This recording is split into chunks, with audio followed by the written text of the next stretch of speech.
Thrasher and Pipeman on W4CY Radio.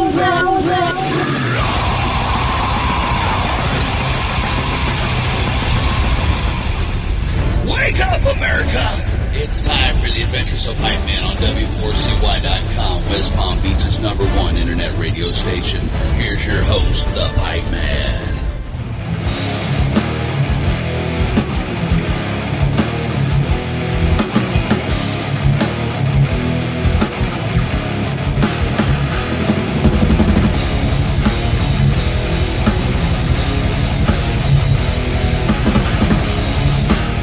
This is the Pipeman here on the Adventures of Pipeman W4CY Radio, and I'm here with our next guest who has some badass music that we're going to share here. So let's welcome to the show, Opium Death. How are you? Good, and yourself? How you doing? I'm doing great. I do have to say right off the bat, I don't normally say anything about a band's name, but I think of Opium Death, and I don't think of fast metal when I think of that. I think of like something very different. So people have to listen to your music opposed to just assuming like people do nowadays, because once they do, they are going to hear some badass, fast, heavy metal. That's like a cool combo of thrash and death. Yeah, it's essentially where our influences lie. So yeah, we've never gotten that sort of compliment or really comparison with our name before. It's always like, I'm always one to just kind of laugh before I know. Whenever people ask me like, "Oh, you're in a band? What's the name?" I'm like, well, get ready for this. So, go ahead. No, I was just gonna say is that it's just great that we get that kind of reaction too, because again, Opium Death wasn't technically the original name, but I'm just glad with name change that we solidified and committed with. It's getting eyebrow raises, and then when you hear the music, see us live, I think it just adds an extra punch, so no doubt. And I gotta say, in the best possible way, I like this name much better. Thank you. And see, I'm old school because I basically I was in the whole metal scene when thrash first started and death first started and all that. Like I went to one of the first Possessed shows ever. I went to the first Slayer show ever, first Metallica show ever. And now I'm really, really pumped up because, I go on tour and I do festivals. And two of the festivals that I go and do radio coverage at, they announced the reunion of Slayer today. Yeah, I saw that. Right? Oh my God. Like it was cool enough. Kerry King came out with his stuff and it's pretty badass, and he was going to play at festivals. And then it's pretty funny. I was just reading the other day that him and Tom haven't talked since the last show, and now they're going to be playing. It's pretty wild to have. Yeah, that's what I was thinking too. I mean, as you said, Kerry announced his solo stuff like 2 weeks ago or something like that, right? Basically borderline almost slanders Tom, saying like, I haven't talked to him since 2019. And then there was another headline saying, I played all the bass on the Slayer records. It's just like, okay, we're never seeing these guys again. Like a week later, they're back. I know. That's why it just totally blew my mind. Part of me likes to say, that was all part of it to make the surprise, and I don't even say that in a bad way. Because I'm the type, when I pull off a surprise, I'll try to get myself, I don't care if I get myself in trouble as long as I pull off the surprise, and that definitely, like, even me who gets the inside information usually, like I promote these festivals. So they're like, here's what's going on, but you can't say anything. Oh, wow. I had no clue. Like, wow. I knew when everybody else knew. It was perfectly executed, and it's pretty wild. And now they need to put you guys on the bill, because I mean, you guys could really, like, it should be like Slayer's headline one night and you headline the other night. Oh, that'd be sick. That would be crazy. I'd love to right? do that. Right? Right. So, Riot Fest has been pretty cool with adding some, metal each year. We went to the one Riot Fest where it was Slayer's last time in Chicago, and that was just stacked full of thrash bands. So, yeah, I was at that one. And then, one thing I dig about Riot Fest is they always come out with this like out of nowhere, like I have left field thing, like when the original Misfits twice they did that, and now with Slayer. And then Slayer's going to be playing at Louder Than Life. And that's right. The funniest part about that Louder Than Life, which I do that every year. Okay. Motley Crue's headline one night, Slayer's headline another night. The first band I ever saw in a club was at the Roxy on the Sunset Strip. And it was Motley Crue before they had an album, when they were still like horror punk, before they turned all wussy. And then I got into Slayer, and all my friends were like, you got to burn all your Motley Crue shit. You can't listen to Slayer and listen to Motley Crue At the same time. And then now they're both headlining one festival. It's kind of funny to me. The growth is crazy. When you start tell stories like that, when you hear stories like that, there's a whole history with just where they started, all these iconic albums that came out at the time, and then now headlining festivals. It's just wow. Oh yeah. Listen, the first time I went to see Slayer, it was because I went to Oz Records in the Valley and used to get this thing called BAM Magazine. And that's where you saw all the gigs, and you couldn't listen to music like you could now and know what they sound like. You went to gigs, they looked fucking cool. Okay. And so I saw this picture of Slayer and I was like, oh, they look evil as hell. I'm going to that, because they had like the thick, dark black eyeliner before they went to the Bay Area. Like when they went to the Bay Area, bands like Exodus and Possessed and all them made fun of them and said, you got to take that shit off. We don't wear makeup up here. Wow. That's interesting. And they weren't wearing like glam makeup. They were wearing like evil, and so there's the death metal connection too, because Slayer was almost like an anomaly. They were like death metal, black metal, thrash metal, and punk all combined. Yeah, a healthy mix. Just a dose of liver, everything, and then they combined it all, and that's what you get. That's them. No doubt. There's a reason why a lot of those classic death metal bands from the 80s and 90s always cite Slayer as a massive influence of theirs. A lot of that old school death metal is just doing what Slayer did, but faster, meaner, more aggressive, Yeah. Oh, exactly. And I think what happened with death metal too, which is really cool, which I find in your music now, is as it's evolved through the years, it's become more musicianship and technical, opposed to something that was just like, and that was what defined death metal. It was like just really fast and you didn't understand what they were saying unless you understood. Unless you were them. Exactly. So, but nowadays, and I see it in your music here, is like, man, it's just such supreme musicianship. I mean, I'm always in awe. Like I listened to your stuff and I was like, I can never play that fast and that good. It's like, it's one thing to play good. It's another thing to play fast and good. To me, that takes serious talent to make it not just noise, but actual musicianship. And I think that's what you guys do. No, we appreciate the words too. It's something I like to like pass along to all the members. Is that I want to give ourselves a standard in performance, but we want also have fun with it. So I think that's where like the being good and then fast. We want to be balanced on all levels. Because then if you're too technical, then the sort of the music taste, the sort of like melodies, they might like dissipate. They come not as musical, I guess, because there's just too fast. There's too much going on. But if you have good, then it's like, okay, there's, I feel like maybe I heard that melody before. So it's always kind of, digging through our minds and trying to like, okay, what's it that we want to do and let's execute it. So I also like to put like waves. It's like it should be like waves instead of just all at you. Right. Yeah.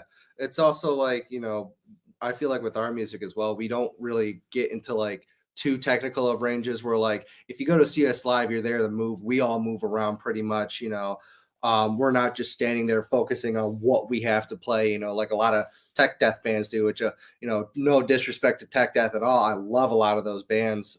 It's just, I always thought for us, like we need to have that sort of like, we want to move around on stage. We want people to move around and not just like admire what we're doing. So, I love you saying that because it's a big thing with me. Like I've gone to thousands of live shows, and sometimes we also talk about backstage, all the press people, and there's like certain bands that we're like, yeah, we're not even going to go out there and see them. And we may like the band a lot, but if you're playing live, you can't just sit there and not move and stare at everything you're doing, opposed to like what you're saying, moving around, making it a show. So yeah, there has to be that even keel between the musicianship, but also putting on the live show. Like I don't care how good the band is. If the guy's sitting there looking at his guitar the whole time to make sure he hits every note right, I don't want to see that. I'll just listen to it. Yeah, that's fair. No, valid point. So kudos to you for like bringing that up because yeah, you got to get out there and just blow people's minds. And usually the blowing people's minds is from being active and moving around it and putting on that live show. I can't tell you how many bands that I didn't really like when I listened to them. And then I went to a live show and they became like one of my favorite bands. That's literally how I got into Cannibal Corpse. So for the life of me, they were one of the few death metal bands, and it's like it's almost a cardinal sin to not like them, but it's just right. Listen to them on record. It's just like I get why they're famous. I get the appeal, but for some reason, it's just not clicking. And then I finally went to go see them live, and I was like, I get it. I completely get it now. This is right. Why people love them. I love too is like, okay, when you see him backstage right before they're about to get on stage, he's like wetting down his hair so he could perfect the whipping and around. Yeah. I remember the first time I saw that, I was like, oh shit, look at that. He's preparing for the headbang. So tell us, the listeners don't know you guys, how would you as an artist describe your music? Forget genres for a second, because I hate artists being locked into a genre, and we've talked about genre a little bit. I want to hear what you guys are thinking when you're making your music. I would describe it ourselves as like a brutal concoction of extreme music. I love that because we're loud. We like to play fast, but not always fast. I think like the music when we're in the room, especially when we're songwriting, there's this sense of intensity they want to bring along because we just have that passion, for that type of style of music. And so I think for us, it's just go all out, but be a little fancy here and there. But this is who we are. We just love that dynamic, So yeah, totally. I love it. And go ahead. You were going to say something too? No, just that and just concoction because we just like to mix other things into it. We don't want to be just one trick pony. I just like to blend. It's like, hey, I think this can work into this song. Let's bring it in. Mix it up and kind of like cooks in the chef, cooks in the kitchen. So so you guys have had, you've had multiple lineup changes, and do you think that's what's really happened is like that those lineup changes are contributing to the evolving of the band where there's different influences coming in? Because I find that with a lot of bands nowadays that I do like is that everybody in the band has some different influences opposed to like, everybody being on the, and this is what you find a lot in death metal and black metal. Everybody's like exactly the same. And I think that going back to Slayer, that's what made Slayer is like Jeff and Dave were punks. Kerry was a metalhead, and Tom wasn't even a metalhead when he first got into Slayer. Right. Yeah. So and like you have all these influences that come in that make a unique sound that people know it's you. Yeah, it's exactly you pretty much hit the nail on the head with a lot of our lineup changes. A lot of, it's mainly been on the guitar aspect. It's always been, me, Irvin, and then Don, our bassist / vocalist, have been kind of the three key members since around 2016. When we recorded this record, we had our other guitar player, his name is Will, and he brought in a lot of our, like, if you listen to the record, there's a few songs that sound very like black metal-ish, not true cult or not complete black metal, but you hear a lot of the influence, and it was all thanks to him. And with the new guy we got now, or new quote unquote, he's been in the band for like what, a year and a half or something like that. Yeah. He brings a lot of old school death metal to the table with, we've already written a couple of songs with him, and they're very like OSDM sounding. So, I mean, yeah, having a lot of these, a lot of different influences come into our music, does come from a lot of the members, like, Irvin is pretty into like progressive metal, whether it be tech death, progressive death metal, or just regular progressive music. He'll add that into the songs, like Dead Weight on the records are all written by him. It's our most techie song on there. I've been in like this extreme metal rabbit hole since like 2018. I got super into Cattle Decapitation, and I was already into them, but like seeing them live, I was like, all right, cool. I'm going down this rabbit hole. So I got into bands like them, got really into Nile, Aborted, like all these different extreme metal bands. And that's what helped my playing as well. I'm learning how to do those kind of blast beats and whatnot. And then Don, our vocalist, is kind of like Tom, not that much of a metalhead, but he brings a lot of interesting stuff to the table when it comes to his different influences as well. So yeah, you pretty much hit it right on the head. Different members have brought in different, pieces, and yeah, I mean, exactly. I think it's more important nowadays than ever because, back in the day, there were very few bands, but now you have all these bands, and a lot of them will sound exactly the same because they're using this like formula of what death metal is supposed to be, what black metal is supposed to be, what this is supposed to be. I'd rather, to me, metal's always been experimentation, and not this is what it has to be. Right. Now, I do have to say that I'm very excited because your debut album is dropping on April 19th, which also happens to be my oldest daughter's birthday. So there you go. So it's a perfect day for that album to drop. The best present she'll get. Exactly. The best present she'll get. No doubt about it. 100%. What would you guys want to say to the listeners of that would entice them to pick up that album, and what you think would be, if you were them, what would sell you on going and getting the album? Let's see. I almost say the album cover itself. I mean, look at it. I know it's pretty badass, right?